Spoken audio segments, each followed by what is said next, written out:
Hello everyone, welcome to my YouTube channel GS what classes. आज हम 3 अक्टूबर का जो है करंट अफेयर्स को डिस्कस करते हैं। सबसे पहले देखते हैं फर्स्ट क्वेश्चंस को। निम्न में से किस शहर में विश्व काफ़ी सम्मेलन और एक्सपो 2023 का आयोजन हुआ है? ऑप्शन ए में है चेन्नई, बी में है बेंगलुरु, सी ऑप्शन में है कोची, डी ऑप्शन में है हैदराबाद। तो इसका करेक्ट आंसर ऑप्शन बी हो जाएगा, बेंगलुरु में इसका आयोजन हुआ है अभी हाल ही में। विश्व कॉफ़ी सम्मेलन यानी कि वर्ल्ड कॉफ़ी कॉन्फ्रेंस और एक्सपो 2023 एशिया में पहली बार भारतीय शहर बेंगलुरु में आयोजित हुआ है। ये पहली बार हुआ है, इसलिए ये इम्पोर्टेंट क्वेश्चंस है। WCC यानी कि वर्ल्ड कॉफ़ी कॉन्फ्रेंस के 5वें संस्करण का आयोजन जो है वो अंतर्राष्ट्रीय कॉफ़ी संगठन ICO द्वारा भारतीय कॉफ़ी बोर्ड, वाणिज्य और उद्योग मंत्रालय, भारत सरकार एवं कर्नाटक सरकार के सहयोग से किया गया था। WCC एक द्विवार्षिक कार्यक्रम है जो IOC द्वारा आयोजित किया जाता है। यह एक संयुक्त राष्ट्र संबंध निकाय है जो वैश्विक कॉफ़ी क्षेत्र का प्रतिनिधित्व करता है। WCC संवाद, ज्ञान आदान प्रदान, नेटवर्किंग और उद्योग की चुनौतियां एवं अवसरों को सहयोग के लिए विश्व में काफ़ी हितधारकों को एकजुट करता है। वर्ष 2023 का विषय चक्रीय अर्थव्यवस्था और पुनर्योजी कृषि के माध्यम से स्थिरता है। अंतर्राष्ट्रीय कॉफ़ी संगठन ICO की स्थापना साल 1963 में संयुक्त राष्ट्र के समर्थन से की गई थी। भारतीय कॉफ़ी बोर्ड सरकार का अभिन्न अंग है। इसका गठन कॉफ़ी अधिनियम 1942 के तहत हुआ था। बोर्ड सीधे केंद्रीय वाणिज्य एवं उद्योग मंत्रालय के प्रशासनिक नियंत्रण में अपने दायित्वों का निर्वहन करता है। बोर्ड का संचालन बेंगलुरु से ही होता है। ब्राज़ील कॉफ़ी का सबसे बड़ा उत्पादक, वियतनाम, कोलंबिया, इंडोनेशिया, इथियोपिया और होंडुरास के बाद भारत में कॉफ़ी का छठा सबसे बड़ा उत्पादक है। एडिशनल जानकारी देख लेते हैं, इंफॉर्मेशन। हाल ही में पहला अर्बन शिफ्ट फोरम एशिया नई दिल्ली का आयोजित किया गया है। इसका प्राथमिक उद्देश्य एकीकृत और टिकाऊ शहरी विकास के लिए क्षेत्रीय शहरों का प्रशिक्षण तथा उनकी क्षमताओं को बढ़ाना है। अर्बन शिफ्ट शहरी विकास और WRI Ross centre for sustainable cities के अंतर्गत एक वैश्विक पर्यावरण सुविधा यानी कि GE या वित्त पोषित कार्यक्रम है। इसका नेतृत्व जो है वो संयुक्त राष्ट्र पर्यावरण कार्यक्रम UNEP द्वारा किया जाता है। UNEP का फुल फॉर्म जो होता है वो यूनाइटेड नेशन एनवायरनमेंट प्रोग्राम होता है। और C40 शहरों, अंतर्राष्ट्रीय स्थानीय पर्यावरण पहल ICLEI, UNDP, एशियाई विकास बैंक ADB तथा विश्व बैंक के साथ साझेदारी में कार्यान्वित किया जाता है। नेक्स्ट क्वेश्चन है, टाइम्स हायर एजुकेशन दी द्वारा घोषित वर्ल्ड यूनिवर्सिटी रैंकिंग 2024 में भारत का कौन सा संस्थान शीर्ष पर है? ऑप्शन में है IIT बॉम्बे, सेकेंड ऑप्शन में है IIT दिल्ली, सी ऑप्शन में है IISc बेंगलोर और डी ऑप्शन में है IIT मद्रास। तो इसका करेक्ट आंसर जो हो जाएगा ऑप्शन डी हो जाएगा। IIT मद्रास जो है वो नहीं, IISc बेंगलुरु है जो है इसको श्रेष्ठ रैंक मिला हुआ है। हाल ही में Times Higher Education the World University Ranking 2024 का 20वां संस्करण जारी किया गया है, जिसमें 91 भारतीय संस्थानों को स्थान मिला हुआ है। वर्ष 2024 रैंकिंग में 108 देश और क्षेत्रों में 1904 विश्वविद्यालय शामिल हैं। वर्ष 2024 की रैंकिंग 5 क्षेत्रों में 18 प्रमुख संकेतकों के आधार पर विश्व में अनुसंधान गहन विश्वविद्यालयों का व्यापक मूल्यांकन करता है, जिनमें से शिक्षण 29.5%, अनुसंधान वातावरण 29%, अनुसंधान गुणवत्ता 30%, उद्योग 4% और जो है अंतर्राष्ट्रीय दृष्टिकोण 7.5% है। भारत के शीर्ष विश्वविद्यालय भारतीय विज्ञान संस्थान बेंगलुरु ने वर्ष 2017 के बाद पहली बार जो है 201 से 250 बेड में आने वाले वैश्विक शीर्ष 205 विश्वविद्यालयों में जो है वापसी की है। भारत में दूसरे सर्वोच्च रैंक वाले विश्वविद्यालय अन्ना विश्वविद्यालय, जामिया मिलिया इस्लामिया, महात्मा गांधी विश्वविद्यालय, Shoolini university of biotechnology and management sciences है। ये सभी 501 600 बैंड में शामिल हैं। भारत में अब विश्वविद्यालय की रैंकिंग में चौथा सबसे अच्छा प्रतिनिधित्व वाला देश है। इस सूची में रिकॉर्ड तोड़ 91 भारतीय संस्थान शामिल हैं। ऑक्सफोर्ड जो विश्वविद्यालय यूके ने ये सर्वोच्च रैंक हासिल किया, यानी टॉप की है ये। स्टैनफोर्ड विश्वविद्यालय यूएसए, ये Massachusetts institute of technology MIT USA का स्थान रहा है। थर्ड नंबर क्वेश्चंस को देखते हैं। हाल ही में किस तारीख को अंतर्राष्ट्रीय अहिंसा दिवस मनाया गया? ऑप्शन में दिया गया 28 सितंबर, बी में है 29 सितंबर, सी में 1 अक्टूबर, डी में है 2 अक्टूबर यानी कि 2 अक्टूबर।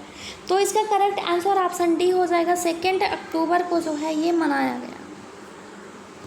2 अक्टूबर को महात्मा गांधी के राष्ट्रपिता के जन्मदिन के उपलक्ष्य में अंतर्राष्ट्रीय अहिंसा दिवस मनाया जाता है। दिवस की थीम 2023 हिंसा को ना कहें। 2007 में संयुक्त राष्ट्र महासभा ने 2 अक्टूबर को अंतर्राष्ट्रीय अहिंसा दिवस के रूप में नामित करने का प्रस्ताव अपनाया गया है। अहिंसा का सिद्धांत, जिसे अहिंसक प्रतिरोध के रूप में भी जाना जाता है, सामाजिक या राजनीतिक परिवर्तन प्राप्त करने के लिए शारीरिक हिंसा के उपयोग को अस्वीकार करता है। एडिशनल इंफॉर्मेशन देखते हैं। विश्व पर्यावरण दिवस हर साल अक्टूबर के पहले सोमवार को मनाया जाता है। इसकी कोई डेट फिक्स नहीं है, ये अक्टूबर के फर्स्ट मंडे को मनाया जाता है, सेलिब्रेट किया जाता है। 1985 में संयुक्त राष्ट्र ने अक्टूबर के पहले सोमवार को विश्व पर्यावरण दिवस के रूप में नामित किया जाता है। यह दिन पहली बार 1986 में नैरोबी केन्या में मनाया गया और इसकी थीम जो थी वो आश्रय मेरा अधिकार है। और 2023 का जो थीम है वो लचीली शहरी अर्थव्यवस्थाएं, विकास और पुनरुत्थान के चालक के रूप में शहर, इसकी जो है वो है थीम। इस वर्ष वैश्विक समारोह का मेज़बान देश अज़रबैजान है। SDG 11 जो है ये टिकाऊ शहर और समुदाय, इसकी थीम है। प्रत्येक वर्ष 1 अक्टूबर को अंतर्राष्ट्रीय वृद्धजन दिवस मनाया जाता है। 2023 की थीम जो है वो है वृद्ध व्यक्तियों के लिए मानव अधिकारों की सार्वभौमिक घोषणा के वादों को पूरा करना पीढ़ियों तक। और थर्ड जानकारी है 30 सितंबर को अंतर्राष्ट्रीय अनुवाद दिवस मनाया जाता है। इस वर्ष 2023 दिवस का विषय है अनुवाद मानवता के कई चेहरों को उजागर करता है। और फोर्थ जानकारी है 29 सितंबर को विश्व हृदय दिवस मनाया जाता है। विश्व हृदय दिवस 2023 का जो थीम है, विषय है दिल का उपयोग करें, दिल को जाने, यानी यूज़ हार्ट नो हार्ट, इसकी थीम है। फोर्थ क्वेश्चन को देखते हैं। हाल ही में किसके द्वारा संकल्प सप्ताह का शुभारंभ किया गया है? ऑप्शन ए में है नरेंद्र मोदी, बी में है द्रौपदी मुर्मू, सी में है धर्मेंद्र प्रधान, डी ऑप्शन में है अमित शाह। तो इसका करेक्ट आंसर ऑप्शन ए हो जाएगा। संकल्प सप्ताह जो है ये हमारे प्रधानमंत्री नरेंद्र मोदी द्वारा जो है शुरू किया गया है। प्रधानमंत्री श्री नरेंद्र मोदी ने नई दिल्ली में भारत मंडपम में आकांक्षी जिलों के लिए सप्ताह भर चलने वाले एक विशिष्ट कार्यक्रम संकल्प सप्ताह का शुभारंभ किया है। प्रधानमंत्री मोदी ने इस अवसर पर आकांक्षी ब्लॉक कार्यक्रम पोर्टल का भी शुभारंभ किया है और प्रदर्शनी का भी उद्घाटन किया है। संकल्प सप्ताह आकांक्षी ब्लॉक कार्यक्रम ABP के प्रभावी कार्यान्वयन से जुड़ा है।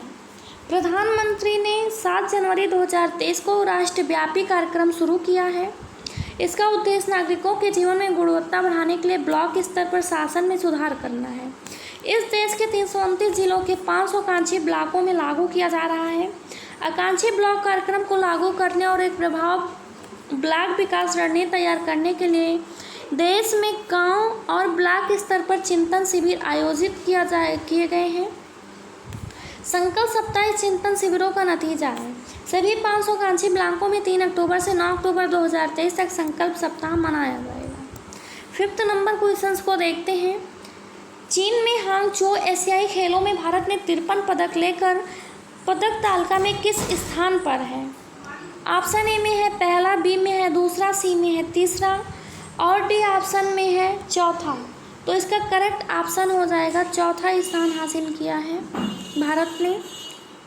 चीन के हांगझो में एशियाई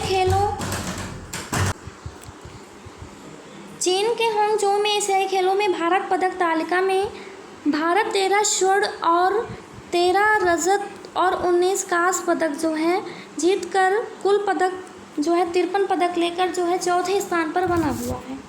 भारतीय पुरुष स्क्वॉश टीम ने पाकिस्तान को हराकर स्वर्ण पदक जीत लिया है वर्ष 2014 के बाद भारतीय टीम ने पहली बार एशियाई खेलों में यह पदक जीता है। टेनिस ने रोहन बोपन्ना, ऋचा भोसले की जोड़ी ने मिक्स्ड डबल में स्वर्ण पदक को जीत लिया है। सरबजोत सिंह और दिव्या ने 10 metre air pistol mixed team स्पर्धा में देश को रजत पदक दिलाया है। 10,000 मीटर दौड़ में भारत को रजत और कांस्य दोनों पदक मिले हैं। भारत के कार्तिक कुमार ने रजत और गुलबीर सिंह ने कांस्य पदक जीता है। स्वर्ण पदक बहरीन ने जीता हुआ है। 6 नंबर क्वेश्चंस को देखते हैं। हाल ही में किस देश ने अपना तीसरा सैन्य इमेजिंग उपग्रह नूर 3 को लॉन्च किया है? ऑप्शन ए में है इराक, बी में है ईरान, सी में है इजराइल, डी में है सऊदी अरब। तो इसका करेक्ट ऑप्शन जो हो जाएगा ऑप्शन बी हो जाएगा। ईरान ने लॉन्च किया है इसको, नूर 3 को। ईरान के Islamic revolutionary guard corps IRGC ने ईरान के शाहरुद स्पेस पोर्ट ने अपना तीसरा सैन्य इमेजिंग उपग्रह नूर 3 को सफलतापूर्वक लॉन्च किया है। उपग्रह को 3 चरण वाले कैश्ड वाहक का उपयोग करके ऑर्बिट में भेजा गया था, जिसे IRGC द्वारा विकसित किया गया था। फारसी में नूर का जो है अनुवाद प्रकाश होता है, जबकि कैश्ड का अर्थ संदेश वाहक होता है। नूर 3 को पृथ्वी की सतह से 450 किलोमीटर 280 मील की ऊंचाई पर निचला पृथ्वी कक्ष LEO में स्थापित किया गया है। नूर 3 उपग्रह का प्राथमिक उद्देश्य जो है वो IRGC द्वारा खुफिया उद्देश्यों के लिए डेटा और चित्र एकत्र करना है। नूर उपग्रह के पिछले संस्करण जो हैं, नूर फर्स्ट जो था यह अप्रैल 2020 में ईरान द्वारा लॉन्च किया गया पहला सैन्य टोही उपग्रह था। यह पृथ्वी से 425 किलोमीटर यानी कि 265 मील की ऊंचाई पर परिक्रमा करता था। नूर सेकंड जो था यह मार्च 2022 में लॉन्च किया गया था और 500 मीटर से 310 मील की ऊंचाई पर निचली कक्ष में संचालित हुआ था। 7 नंबर क्वेश्चंस को देखते हैं। हाल ही में राष्ट्रपति द्रौपदी मुर्मू ने महिला आरक्षण विधेयक को मंजूरी दी। इस अधिनियम को किस नेम से जाना जाएगा? ऑप्शन में संविधान का 16वां संशोधन अधिनियम, बी में है संविधान का 110वां संशोधन अधिनियम और जो है सी में दिया गया संविधान का 108वां संविधान संशोधन। तो इसका करेक्ट ऑप्शन जो हो जाएगा ऑप्शन ए हो जाएगा। संविधान का 106वां संशोधन कहा जाएगा इसको। राष्ट्रपति द्रौपदी मुर्मू ने महिला आरक्षण विधेयक को मंजूरी दे दी है। महिला आरक्षण विधेयक 19 सितंबर 2023 को लोकसभा में संविधान के 128वें संशोधन विधेयक के रूप में पेश किया गया था। इसे संविधान में 106वां संशोधन अधिनियम के नाम से जाना जाएगा। केंद्र सरकार ने कानून के लिए गजट नोटिफिकेशन जारी कर दिया है। इसे नारी शक्ति बंधन अधिनियम भी कहा जाता है। यह लोकसभा और राज्यसभा विधानसभाओं के साथ दिल्ली विधानसभाओं में महिलाओं को 33% आरक्षण प्रदान करता है। विधेयक की लोकसभा में लगभग सर्वसम्मत से पारित कर दिया गया। केवल 2 सदस्यों ने ही इसका विरोध किया था। इसे राज्यसभा में सर्वसम्मत से पारित कर दिया गया है। 8 नंबर क्वेश्चंस को देखते हैं। हाल ही में प्रेस ट्रस्ट ऑफ इंडिया के निदेशक मंडल का अध्यक्ष किसे चुना गया है? ऑप्शन में ए में है KN शांता कुमार, बी में है अनिरुद्ध चौधरी, सी में है अनिल सिंघवी, ऑप्शन डी में है प्रवीण सोमेश्वर। करेक्ट ऑप्शन जो हो जाए ऑप्शन ए हो जाएगा। KN शांता कुमार को चुना गया है। अनुभवी मीडिया पेशेवर KN शांता कुमार को 1 साल के कार्यकाल के लिए प्रेस ट्रस्ट ऑफ इंडिया के निदेशक मंडल के अध्यक्ष के रूप में चुना गया है। यह घोषणा नई दिल्ली के समाचार एजेंसी के मुख्यालय में आयोजित PTI के निदेशक मंडल की वार्षिक आम बैठक के बाद हुई थी। इसके साथ ही हिंदुस्तान टाइम्स के मुख्य कार्यकारी अधिकारी प्रवीण सोमेश्वर को PTI के निदेशक मंडल के उपाध्यक्ष के रूप में चुना गया है। अमित छिंगरन को SBI लाइफ इंश्योरेंस के नए CEO के रूप में नियुक्त किया गया है। यस बैंक ने होलसेल बैंकिंग के लिए नई कंट्री हेड के रूप में मनीष सैन को नियुक्त करने की घोषणा की है। मोरेको लिमिटेड के प्रबंधन निदेशक और मुख्यालय कार्यकारी अधिकारियों सौगत पुत्र को भारतीय विज्ञापन मानक परिषद SSI को नया अध्यक्ष नियुक्त किया गया है। 9 नंबर क्वेश्चंस को देखते हैं। हाल ही में दक्षिण अफ्रीका के जोहान्सबर्ग में 9वें ब्रिक्स संसदीय फोरम में भाग लेने के लिए संसदीय प्रतिनिधिमंडल का नेतृत्व किसने किया है? ऑप्शन ए में हरिवंश नारायण सिंह, बी में है जगदीप धनखड़, सी में है ओम बिरला और डी ऑप्शन में है अमित शाह। तो इसका करेक्ट आंसर ऑप्शन ए हो जाएगा। हरिवंश नारायण सिंह ने इसका नेतृत्व किया है। राज्यसभा के उपसभापति राज्यसभा के उपसभापति हरिवंश नारायण सिंह ने 27 से 29 सितंबर 2023 तक दक्षिण अफ्रीका के जोहान्सबर्ग में 9वें ब्रिक्स संसदीय फोरम में भाग लेने के लिए संसदीय प्रतिनिधित्व मंडल का नेतृत्व किया है। हरिवंश नारायण सिंह ने ब्रिक्स देशों में जलवायु परिवर्तन और विधायी गतिशीलता पर एक सत्र की अध्यक्षता की है। Thanks for watching GS word classes. अगर वीडियोज़ अच्छी लगी हो तो हमारे चैनल को सब्सक्राइब करें, वीडियोज़ को लाइक शेयर कमेंट ज़रूर करें। धन्यवाद।